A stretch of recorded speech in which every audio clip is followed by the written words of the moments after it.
Sok baca selawat. Alhamdulillah.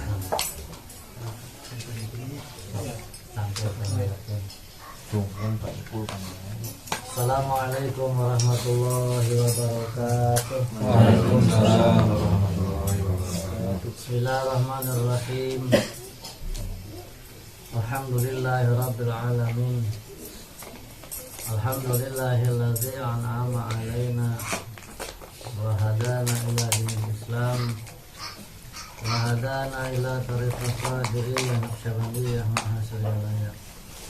Ja'alana Allah wa iyyakum min at-tabi'ina lahu katsira wa asyhadu an la ilaha illallah al-awwal wal akhir wa zahir wal batin wa asyhadu anna Muhammadan abduhu wa rasuluhu la yantiqu 'anil hawa in huwa illa wahyun yuha. Allahumma shalli wa sallim wa barik ala sayyidina Muhammadin inna faqri wa hayata ruhi wa syarha qalbi wa najati fi dunya wal akhirah wa ala alihi wa ashabihi ajma'in amma ba'd. Ila hadrati sultan wa fi hadha zaman zaykhun wa musyidina imam makan wa jamal bayaqa'im bin rahman wa ya naib rasulullah ya sayyidi ya sayyid Muhammad abdul zaykhul masukah dengan syafaat al-Fatihah. Bismillahirrahmanirrahim.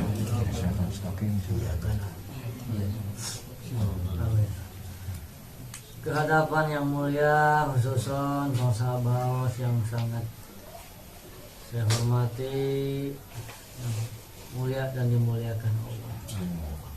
Semoga bangsa Baos senantiasa Allah panjangkan usia dunianya, ditambah limpahan keberkahan keramat kepada beliau, sehingga karunia-karunia yang Allah titipkan, yang Allah limpahkan kepada beliau tercurah terlimpah kepada kita semuanya. Amin. Al-Fatihah.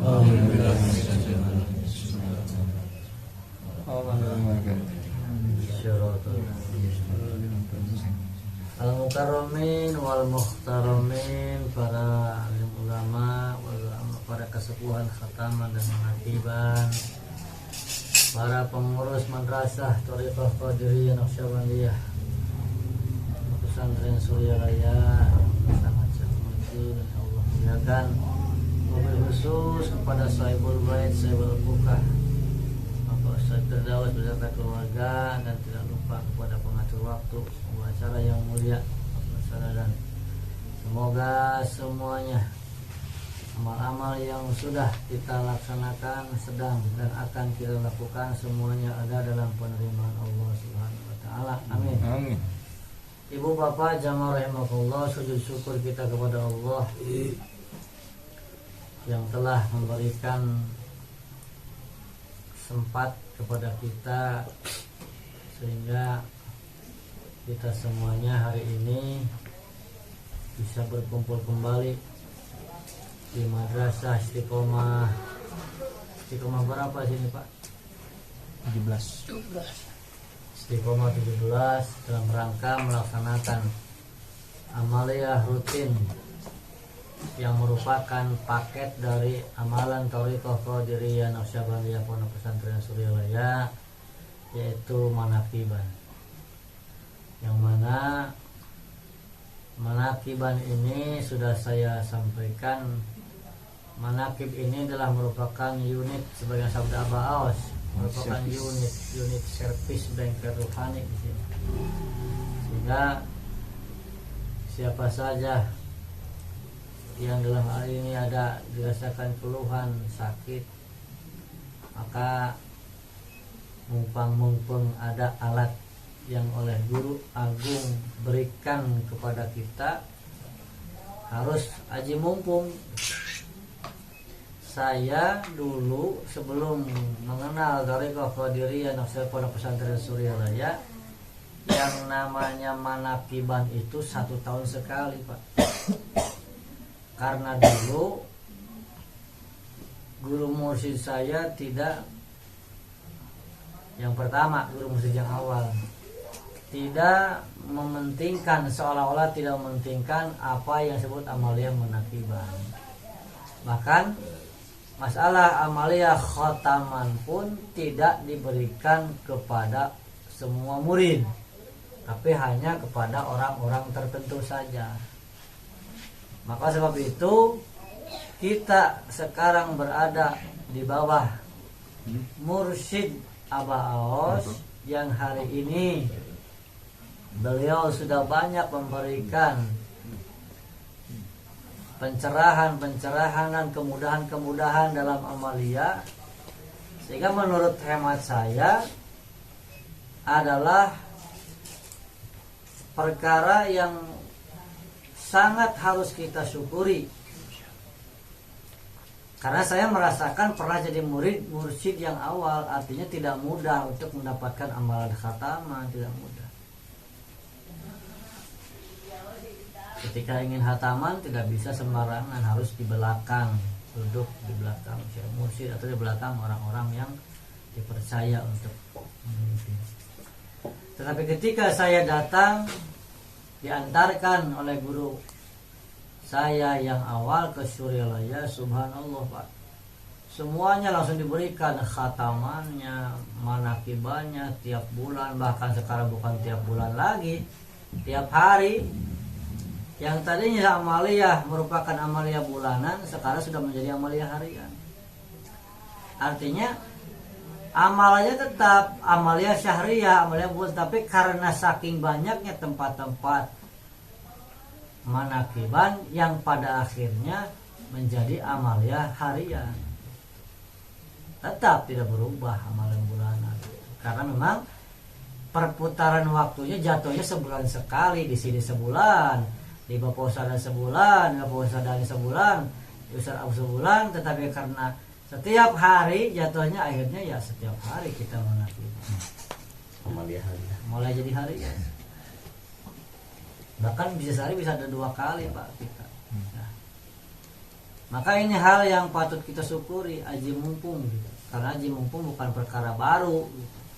Aji mumpung itu ada sejak zaman Nabi, tapi mumpung aji mumpungnya dalam hal amaliyah kebaikan.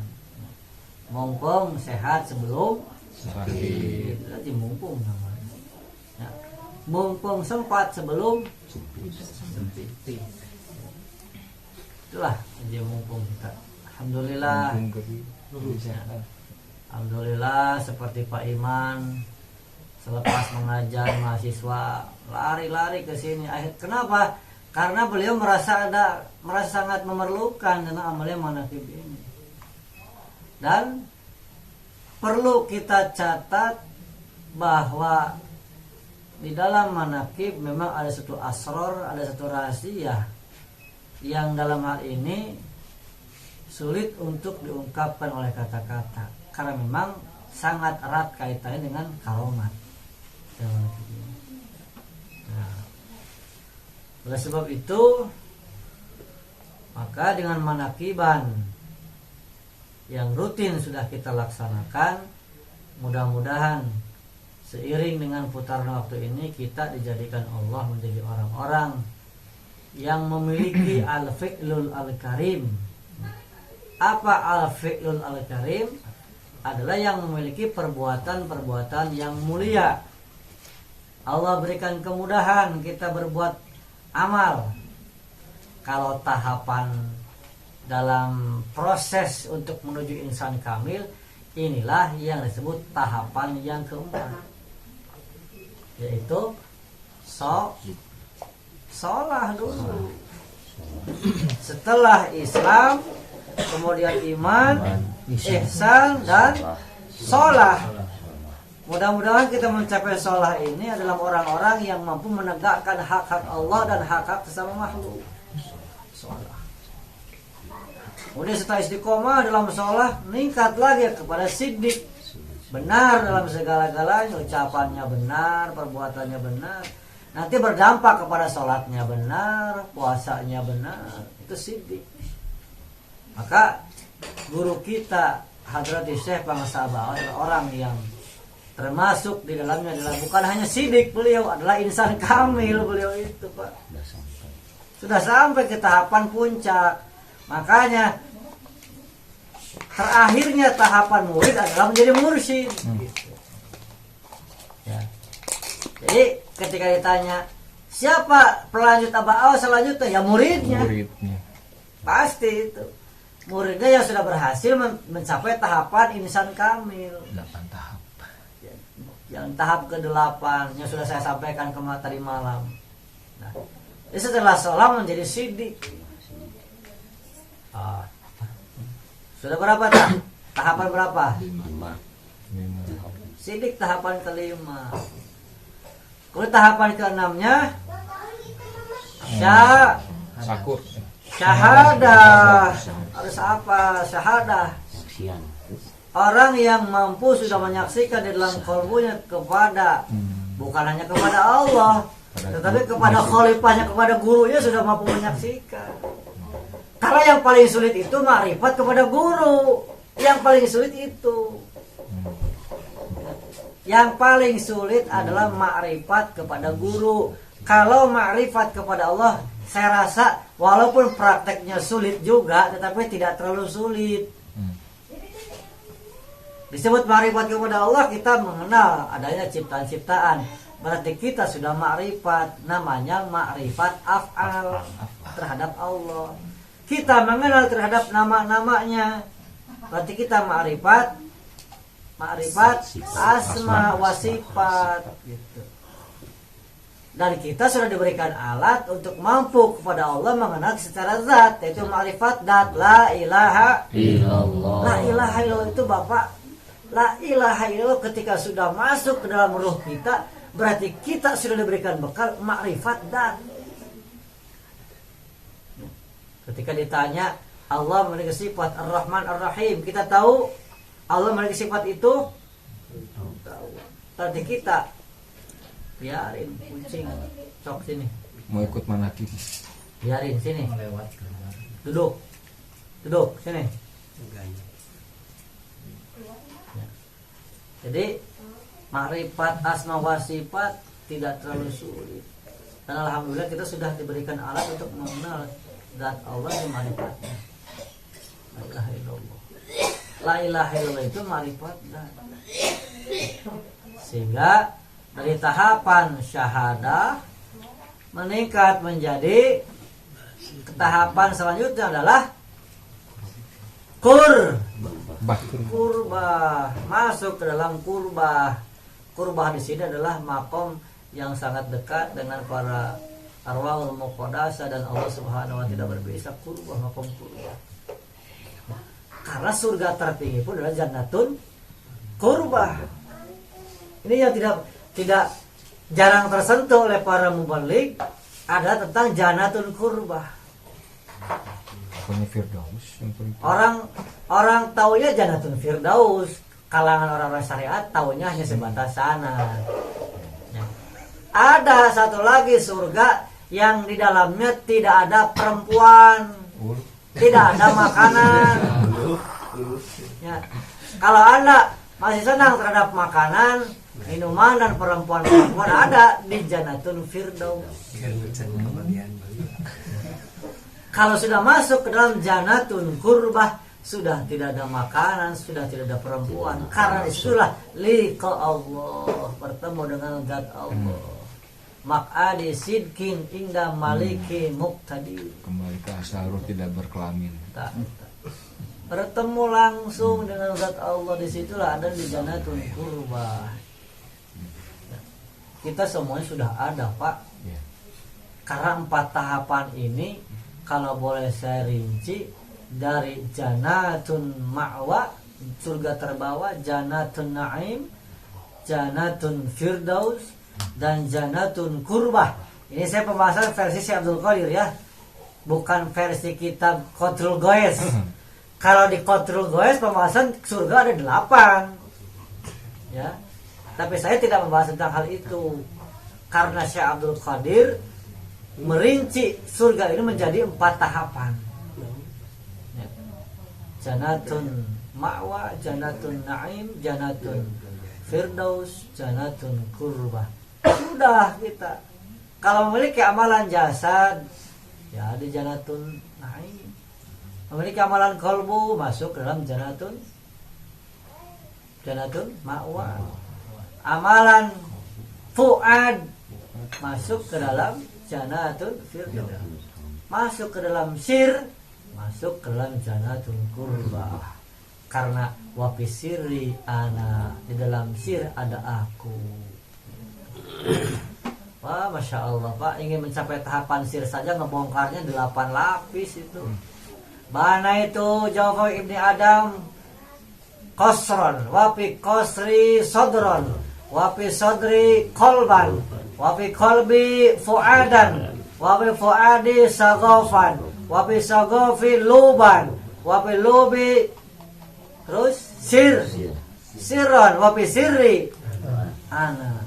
8 tahap Pak, bayangkan tugas kita menembus 8 lapisan diri kita. Diri kita itu tuh Pak, bukan siapa-siapa.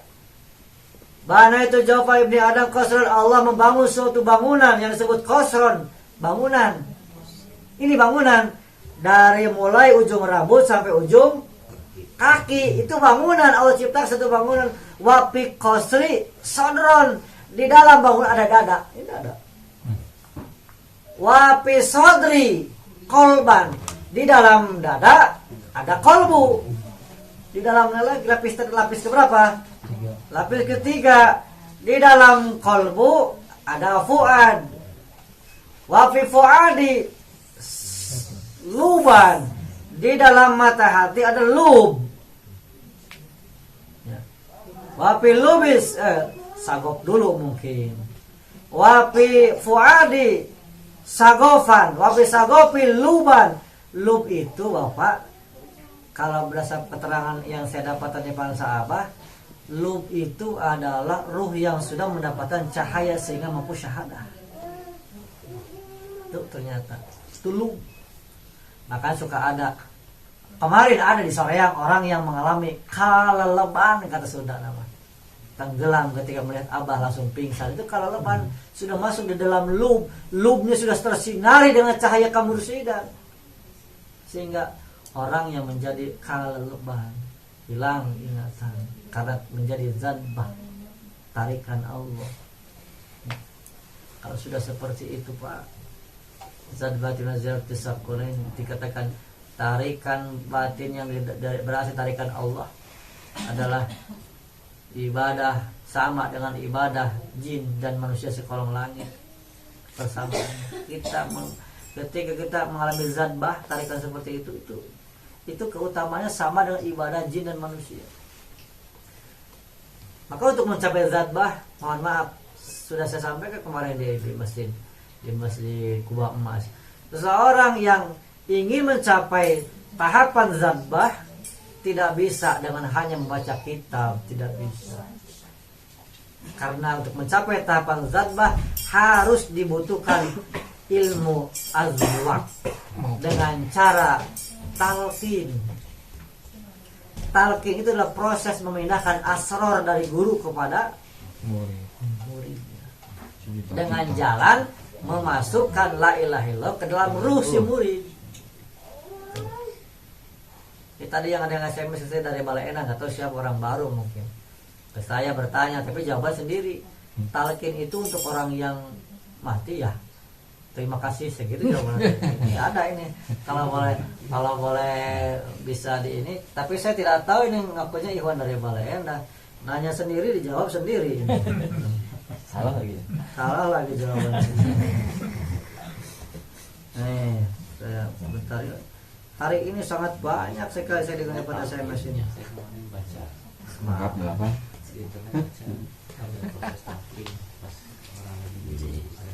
Oh ini ada ini. Talqin itu definisi biasanya bagi orang yang meninggalkan makasih. Jadi tahunya untuk orang yang meninggal talqin itu. Maka saya jawab di sini, talqin menurut tasawuf adalah memasukkan la ilaha illallah ke dalam ruh jismani yang sedang kontrak di dalam jasad.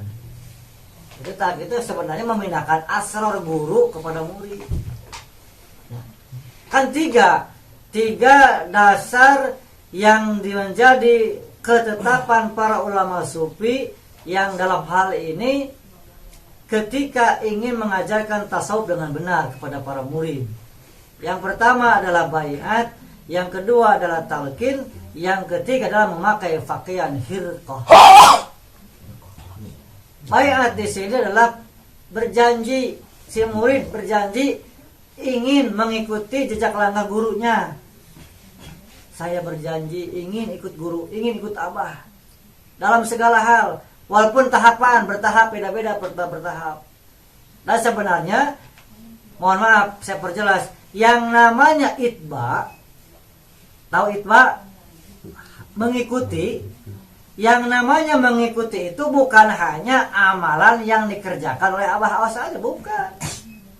Tapi perkara-perkara yang beliau tidak kerjakan pun jangan dikerjakan. Maka ucapannya suka ngomong, ketika ditanya, abah awas merokok? Tidak, ya jangan ikut. Jadi disebut itba itu semua yang dikerjakan oleh guru mursyid plus yang tidak dikerjakan oleh guru mursyid. Itu namanya itba. Walaupun sekuat tenaga. Ada pengalaman Pak Ustadz. Jadi di daerah Sariwangi, saya ketika menyiapkan ini, besok tempat dimana kiwanya, dia sampai ketika ingin berhenti merokok, sholat dulu, mohon pertolongan. Itu bagus itu. Sholat dulu 2 rakaat, kita ingin berhenti merokok. Sampai ke rokok terakhir, dipotong sampai dia ngomong ke saya mah jujur ketika terakhir pengen berhenti merokok, nyurucu dikata dia keluar air mata, meneteskan air mata, seperti berpisah dengan siapa katanya gitu. Gini dipoto, jepret, nangis dia. Perpisahan ini gitu. Tetapi benar sekarang berhenti merokok Pak, betul. Itulah yang dikatakan hakikatul mutaba'ah ru'yatul matbu fi kulli syai'. Hakikat ikut itu ya ketika engkau melihat, mendengar, menerima dari orang yang kita ikuti, berusahalah ikuti. Makanya Abah ini sudah ngomong beberapa kali, apalagi kemarin terakhir di Jagat Aras ketika pertemuan wakil talqin, Abah melirik kepada saya, ini ada apa hikmahnya? Saya paham, suatu saat nanti saya harus ngomong tentang ini. Di Jagat Aras orang ngumpul, saya duduk di sini di sebelah Abah kan ada pesanan, saya duduk di situ. Abah teh dengan nada bicara tidak keras, bahasa begini, bid'ah rokok di sakuan mah kudu nage rokok mah diduru ya, ke saya teh ya, ke saya teh ngomongnya ke saya, padahal saya tidak merokok. Ini ada apa ini gitu. Ini sebenarnya pendidikan dari mursyid ini teh. Abah mengatakan bid'ah kalau rokok bisa kuan ya. Dan rokok mah kudu nage diduruk dengan bahasa Sunda. Ini mesti paham. Di dalam bahasa Sunda yang namanya diduruk itu dengan menggunakan api besar. Artinya eta eureun kudu eureun ngarokok. Gitu. Sabda Abah eta ka abdi ngarenet eta mah aslina saya duduk di situ. Kata Abah teh duduk teh. Begitu kalimat bahasa Sunda, bid'ah rokok di sakuan mah. Kuduna ge rokok mah diduruk nya. Ke saya teh nya, ke saya ngomongnya teh. Nah, saya sudah mendengar dulu di Nurul Ulum sekali. Di Masjid Agung sekali. Ya. Di Istiqlal sekali. Sekarang sudah keempat kali bahkan melirik kepada saya. Nya teh ke saya ngomong teh nya gitu. Tugas. Berarti saya punya tugas nanti agar ngomong tentang ini. Nah, saya punya cerita Pak, tapi kalau ceritakan panjang lagi ini. Nah, kemarin saya ceritakan nih Pak Tandani. Saya waktu dulu masih menjadi santri Buya dulu di pesantren Darussurur mendapat undangan dari pesantren Raudhatul Afam pimpinan Al Habib Zaki bin Syekh Al Kaf yang beliau mengadakan perayaan Isra Mi'raj, yang beliau mengundang satu ulama besar dari Hadrul Maut, Yaman. Dan anehnya Sayyid Abu Bakar bin Umar Asy-Syatiri ini jauh-jauh dari Hadrul Maut bukan berbicara tentang Isra Mi'raj, bukan. hanya berbicara tentang rokok. Ini heran. Jauh-jauh dari Hadramaut hanya berbicara tentang rokok. Sampai beliau mengatakan begini dengan bahasa Arab, ada guide-nya sebelahnya, guide yang menerjemahkan. Saya punya cerita dan ini bukan karangan, tetapi bukti nyata terjadi di Madinah. Anda mau percaya atau tidak, silakan kembalikan lagi kepada pribadi masing-masing. Yang terpenting saya sudah menyampaikan amanah ini kepada Anda. Bilangnya amanah. Kenapa saya jauh-jauh hanya berbicara ini? Karena ini sangat penting. Bayangin Pak, dari Hadramaut, Yaman ke sini hanya berbicara tentang rokok.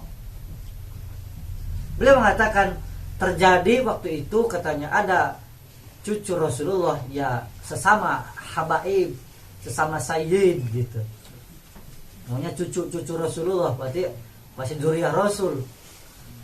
Ketika berjalan di Hujur Syarifah Rasul, seorang penjaga makam dengan izin Allah ditidurkan oleh Allah. Dan di dalam tidurnya bermimpi dengan Rasulullah ketemu. Nah, seperti begini, di balik pintu seorang cucunya sedang berjarah di depan pintu memanggil-manggil, Assalamualaikum ya Sayyidi ya Rasulullah, Assalamualaikum ya Sayyidi ya Habibullah. Bagaimana lah, ada jarah yang versi begitu saya menemukan itu. Salatu wassalamu alaikum ya Habib terus. Tetapi Rasul di balik pintu hanya nolol, cuma nongol, melihat begini. Masuk lagi Rasul itu. Tidak menjawab. Maka si penjaga makam memberanikan diri bertanya kepada Rasulullah di dalam mimpinya itu. Wahai Rasulullah, bukankah engkau yang mengatakan bahwa menjawab salam adalah hukumnya wajib? Si penjaga makam dengan izin Allah, dia berbicara berani kepada Rasulullah. Rasul menjawab, betul wahai fulan, itu memang adalah sabdaku. Tetapi kenapa aku tidak bisa menjawab? Bukan tidak mau menjawab, tetapi lisan ini tidak bisa menjawab. Karena apa? Karena ada sebungkus rokok di saku orang itu. Di saku, nah, ini tidak dirokok, di sakunya ada rokok, jarah. Menghadap kepada Rasulullah. Rasul tidak mau menghadap kepada kita. Apalagi begini. Maaf ya. Makanya kenapa para abah mencontohkan tidak merokok? Sebagai hijab. Tetapi memang abah adalah memiliki kejembaran rohmaniyah dan kejembaran rohimiyah. Nah, saya bertanya, ada seorang pejuang atau wali Allah di daerah selatan yang banyak sekarang dikunjungi, daerah sana, Tasik sebelah selatan, siapa namanya? Syekh Abdul Muhyi. Beliau seorang wali Allah. Yakin? Beliau memberikan peraturan mengharamkan rokok. Sampai begitu Syekh Abdul Muhyi. Bahkan beliau membuat aturan, boleh Anda merokok tetapi dengan batasan 1 kilo, radius 1 kilometer.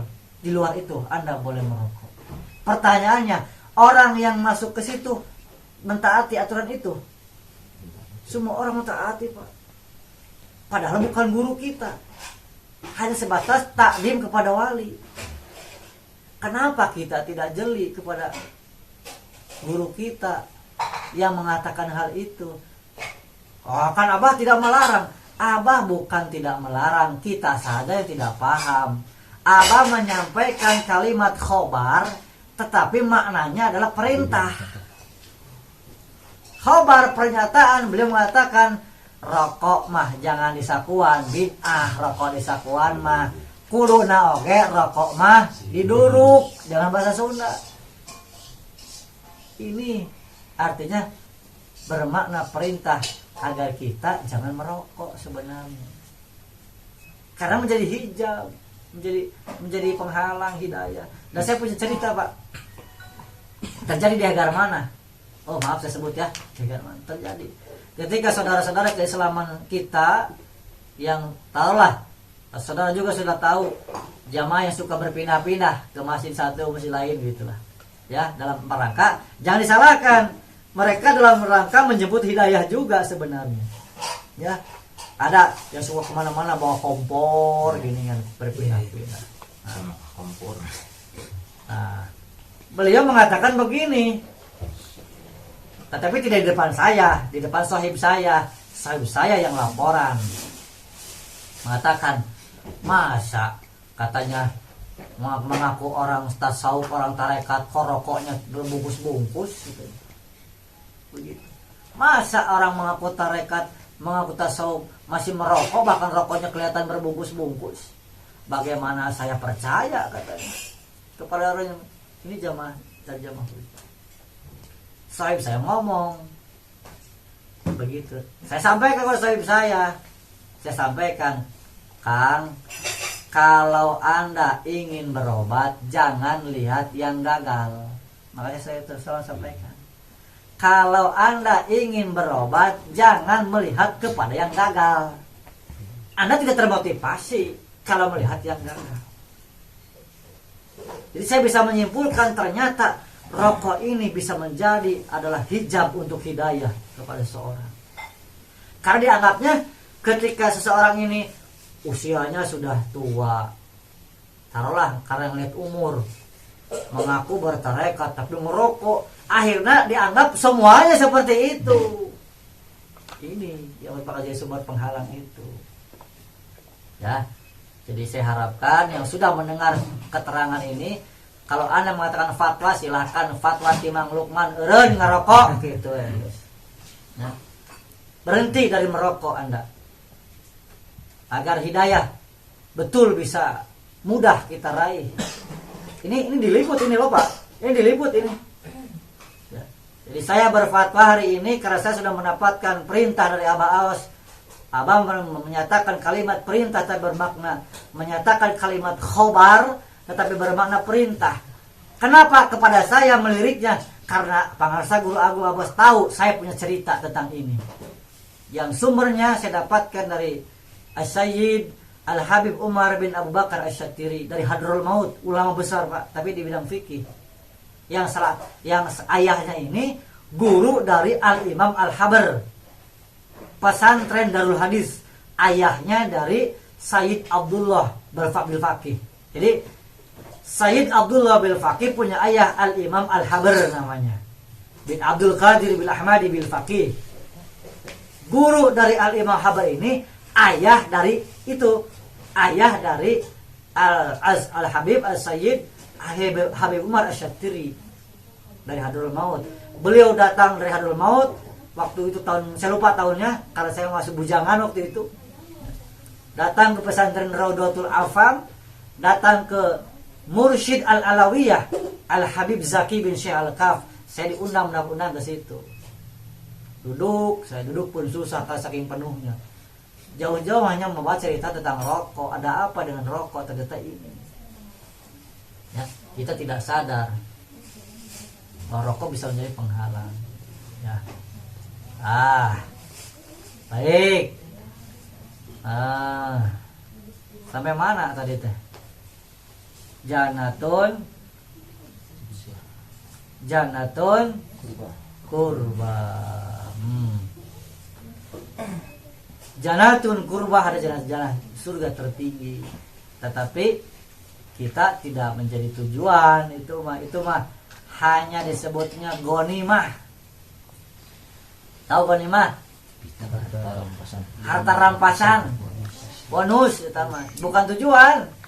Kemarin saya mencatat di artikel yang kedua, edisi kedua, di situ dicatat tentang surga sebagai ghanimah terdapat di dalam ayat di terakhir surat berapa ya? 18-19.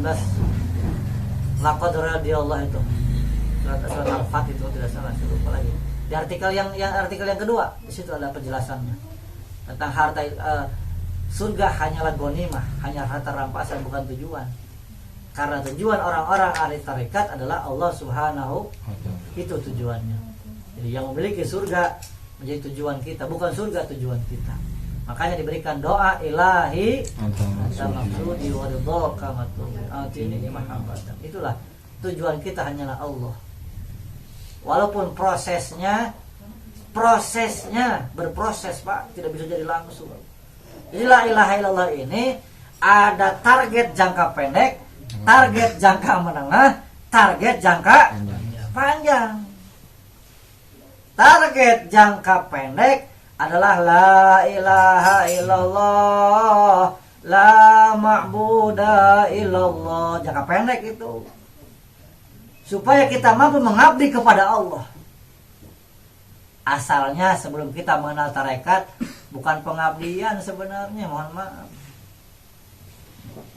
Tahunya kita punya tugas ibadah setelah pelajaran tarekat pada usia juga. Kita punya tugas mengabdi karena kita adalah sebagai hamba. Kita hamba ini diciptakan untuk ibadah kepada Allah. La ma'budu illallah. Target jangka menengah, la maqsuda illallah. Agar mencetak para pengamal la ilaha illallah ini tidak ada yang dimaksud selain Allah subhanahu.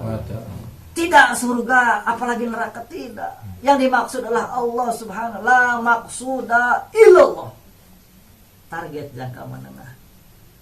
Target jangka panjangnya adalah la maujuda illallah. Sampai orang yang mengamalkan dzikir la ilaha illallah ini sudah tidak akan bisa melihat selain wujud Allah. Melihat pohon bukan pohon, tembus kepada Allah. Melihat batu, tembus kepada Allah. Itu artinya sudah mampu la maujuda illallah. Tidak ada wujud selain wujud Allah. Prosesnya begitu, Pak. Seperti para nabi. Kenapa binatang buas tunduk seperti Nabi Daniel? Singa yang begitu buas kepada yang lain memakan.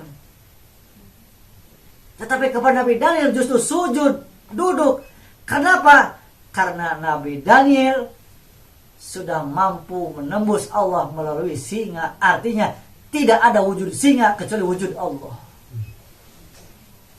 Tembus kepada Allahnya sehingga singa pun tunduk kepada orang seperti ini. Namanya tajaliyatun. Barang tajaliyatun. Tajali, tembus kepada Allahnya. Kalau sudah tembus kepada Allah, sudah tidak ada la khaufun alaihim wala hum yahzanun. Tidak akan ada kegelisahan. Kalau kita sudah mampu menembus kepada Allah melalui apapun tembusan kita kepada Allah.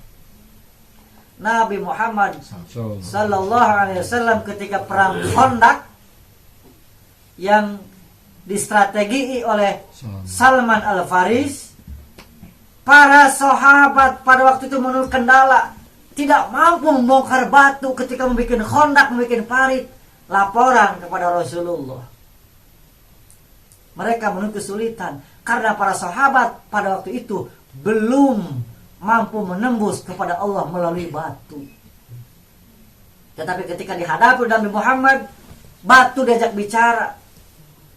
Hanya dengan satu kali pukul, batu hancur menjadi pasir. Karena Nabi Muhammad sudah mampu menembus kepada Allah melalui batu. La maujuda illallah.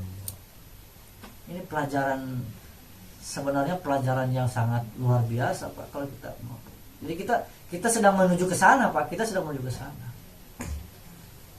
Keur ngetes sama ke anak kahayam anakan we, keur ngetes nama ulah ka anjing, bisa nyeri teuing ka anjing mah. Ya. Kalau kita sudah mampu menembus Allah melalui ayam yang beranak, ayam akan tunduk kepada kita. Ikan akan tunduk kepada kita. Contoh ya lah. Kepada ikan, tapi jangan ikan yang biasa digini-gini nyampur, ikan yang ini. Kalau kita sudah mampu menembus Allah melalui ikan, ketika tangan kita masuk ditepuk-tepuk, ikan akan berkumpul, Pak, berkumpul ngaronyok ikan teh. Walaupun tidak diberi makan, ketika begini saja, ikan teh langsung tidak mau pisah, ikan teh ngumpul semuanya, seolah-olah paham ketika ditepuk-tepuk. Karena apa? Orang yang menepuknya tembus kepada Allah, ikan pun tunduk kepadanya terus. Ya, sok diuji. Itu untuk menguji kualitas dikir kita, apa sebenarnya?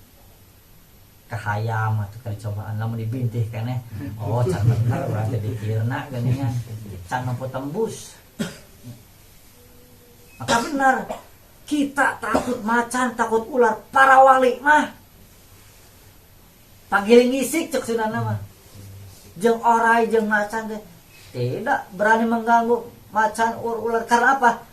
Para kekasih-kekasih Allah sudah mampu menembus kepada Allah melalui macan dan ular, melalui makhluk-makhluknya. Maka macan tunduk, ular tunduk. Kita bisa? Bisa. Insya Allah bisa. Saya katakan bisa. Tergantung mujahadah Anda, tergantung mujahadah saudara-saudara dalam hal ini. Karena alatnya sama. Alatnya sama. Dari para wali zaman generasi awal sampai para wali generasi akhir dan di akhir zaman, alatnya sama. Semua para wali-wali Allah mengambil segat kalimat la ilaha illallah. Semua wali-wali Allah. Kok Mang Lukman berani seperti itu? Saya diberitahu oleh Syekh Abdul Qadir. Semua wali memilih la ilaha illallah. Karena hanya dengan la ilaha illallah yang akan mencetak menjadi wali. Orang hafid Quran misalnya, tetapi tidak bertarekat, tidak bertasawuf, sulit untuk mencapai tahapan wali Allah. Ya. Jadi ternyata kita sedang digiring, diarahkan oleh Allah dengan melalui khalifahnya di zamannya, sedang digiring agar kita menjadi para kekasih-kekasih Allah. Saya yakin Abah Aos adalah raja wali di zamannya. Sudah bukan kata-kata, Pak. Ada yang mengatakan Sayyid Ahmad bin Muhammad bin Alwi bin Abbas al-Maliki mengatakan, karena kecintaan saya kepada Saifullah Maslul yang beliau adalah wali kutub dari Timur Jauh, saya ridho membukakan tempat saya di pagi hari yang selama berpuluh-puluh tahun tidak pernah menerima tamu. Beliau mengatakan begitu. Kecintaannya kepada Saifullah Maslul yang beliau adalah wali kutub dari Timur Jauh. So, tuh yakin? Can yakin? Mas Indra belum yakin kepada guru saudara bahwa guru saudara adalah seorang rajanya wali? Yakin. Ya, harus yakin. Walaupun memang tahapan yakin tidak mudah. Tahapan yakin tidak mudah, Pak. Karena kalau pengen yakin 5 tahapan harus ditempuh. 1, berilmu. Berilmu dulu. 2, beramal sesuai petunjuk dari syekhnya. 3, ikhlas. Menjalankan amaliyahnya, teka paksa. Betul, aing manatiban. Teka paksa tidak akan bisa diberikan yakin. Walaupun tantangan godaan. Mohon maaf, Pak. Saya seperti ini bukan tidak ada godaan dari keluarga. Waduh, Masya Allah, Pak. Dengan kata-kata, karena mereka tidak tahu. Biar saja. Cek Allah teman, maneh loba halang rintang tapi maneh gede kadaek, ku aing dijemput suatu saat nanti. Kita sedang menunggu jemputan Allah. Maka saya menulis di sini DP saya. Harus berilmu, beramal, berjuang, ikhlas, ditambah dibimbing oleh guru mursyid yang hidup. Nanti Anda dijemput oleh Allah. Jadi tahapan untuk mencapai tahapan yakin, 1, berilmu. 2, beramal sesuai petunjuknya. 3, ikhlas melaksanakan petunjuk-petunjuk dari syekhnya. 4, adab kepada syekhnya dan kepada sesama murid. Adab kepada sesama murid, jangan merasa diri lebih baik dari murid-murid yang lain dengan ucapan saya mah geus 20 tahun diajar tarekat didinya mah karek sabaraha tahun. Cesek. Saya itu tidak beradab beda kepada nih. Saya mah geus 20 tahun, mana mah kamari sore diajar tarekat nyaho naon tah. Kenapa saya katakan begitu? Ada orang yang sering-sering membawa-bawa tahun. Saya mah di tahun 80 kasornya layak teh. Tapi nepi ka ayeuna diajar tarekat tahun 80, rokok teu bisa leupas di ayeuna. Rokok teu bisa leupas di tahun 80. Padahal tahu gurunya tidak merokok. Ketika saya sindir tentang itu, banyak alasan-alasan wakwek canterak atau dikirna gitu. Ya, belum yakin kepada guru. Kalau begitu, karek ya yakinan eta mah. Ya. Kemudian tahapan yang kelima agar yakin dianugerahkan kepada seorang murid, kepada kita adalah yang kelimanya tidak buruk sangka kepada syekh. Jangan suudon. Meureun we eta mah diangkat wakil talkin teh da deukeut, da tim sukses. Ngajukeun proposal. Aduh, aya ku genah eta ngomong. Begitu Pak Yandi geus pada saya. Eta mah pantes we da tim sukses nah atuh. Deukeut cenah. Maka Abah menjawab melalui proposal satu bundel. Kenapa kemarin ketika manakib di Pak Ustadz Dadan saya bawa berkas satu bundel? Cuma saya malu Pak kalau sudah dibaca satu-satu, karena itu ada kalimat-kalimat yang mesti dijaga. Takut saya sombong. Di situ dicatat oleh Abah, wakil talqin adalah murid yang terpilih, yang diangkatnya bukan karena kedekatan, tetapi betul adalah karunia dari Allah, keberkahan dari guru mursyid.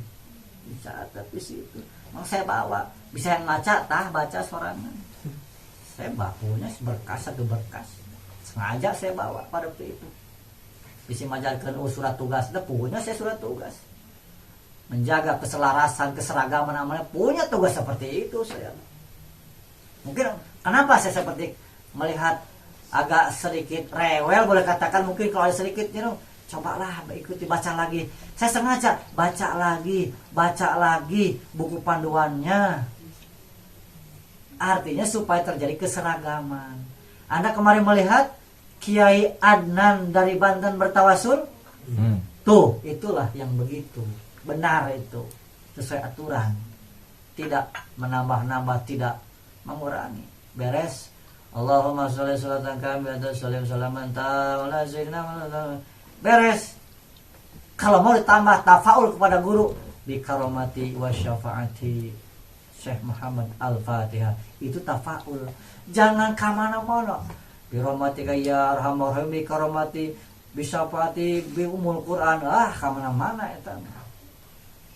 Bahkan dalam tawasul saya menemukan, masya Allah, ini orang ngerti nggak bertarekat. Saya bilang tawasul itu seperti tadi yang Ustaz Abu bacakan, ya draftnya seperti itu. Ini mah sudah 7 Fatihah, summa ila jasadi anu summa ila ruhi khususon. Dari mana ini? Dari mana? Saya sempat mujadalah Pak Sudani. Saya meluruskan ini sempat mujadalah. Saya bilang, Anda telah menambah-nambah kalimat. Saya bilang, dia menjawab, kan kalimat ini baik, katanya bagus.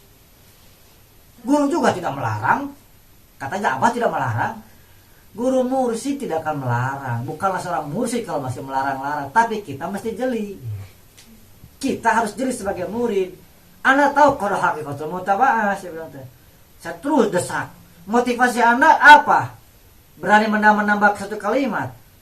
Spontan dia menjawab, karena saya merasa tidak afdol. Inilah saya katakan baru. Inilah Anda tidak sadar.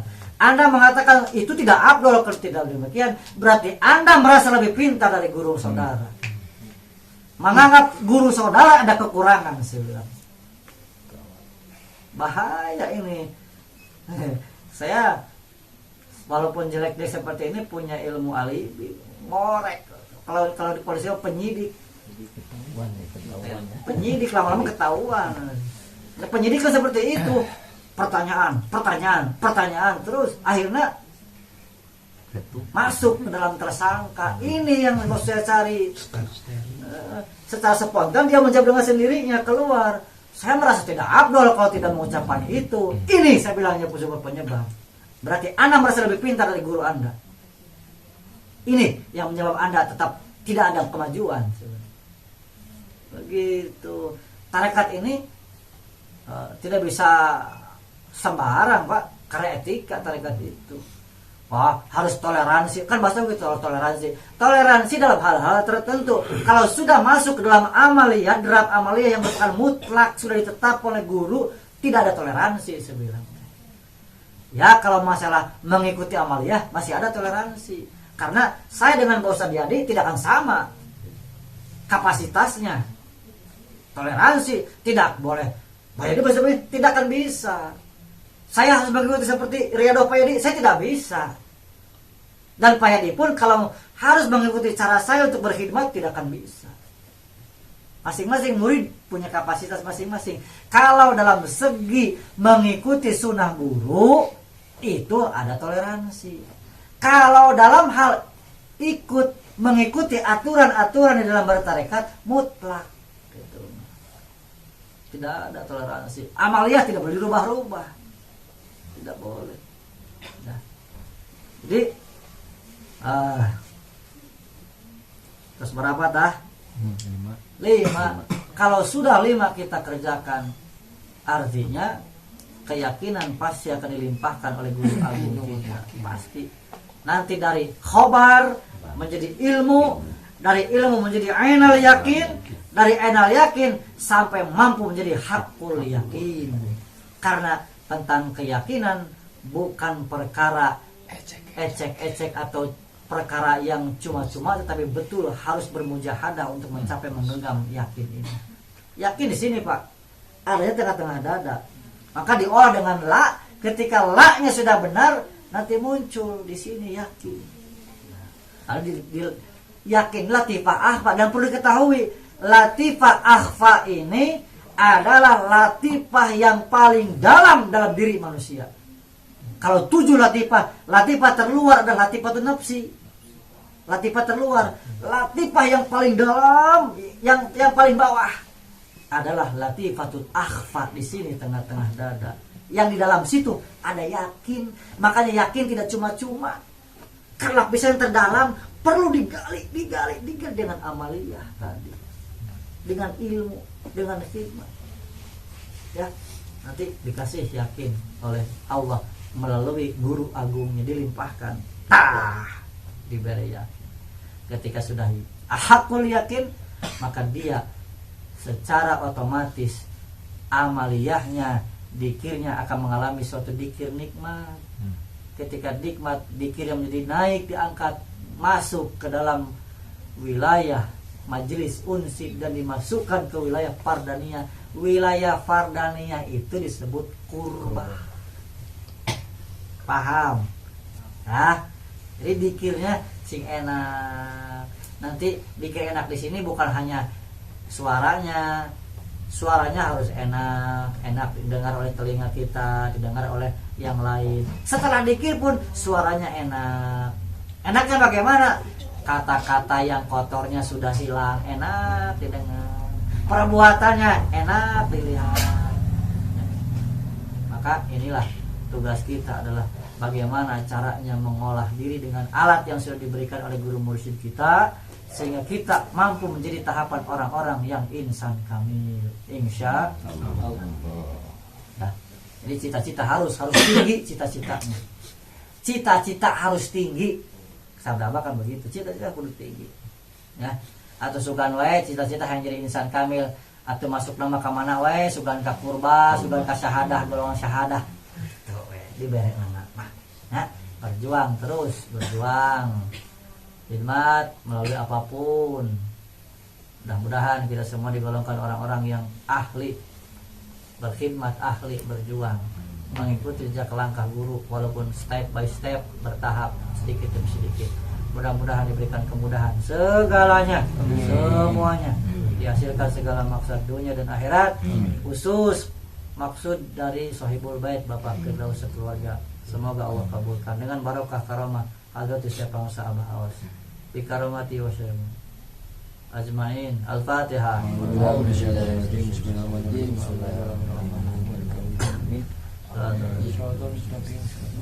Pas jam 10. Allahumma sholli ala nabiyil hashimi Muhammadin wa ala alihi wa sallim taslima. Allahumma sholli ala nabiyil hashimi Muhammadin wa ala alihi wa sallim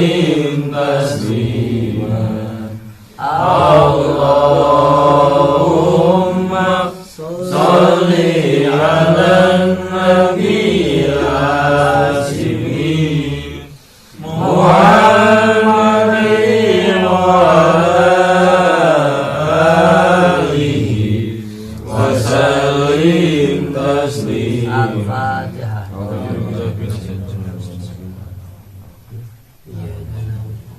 Assalamualaikum warahmatullahi wabarakatuh. Waalaikumsalam warahmatullahi wabarakatuh.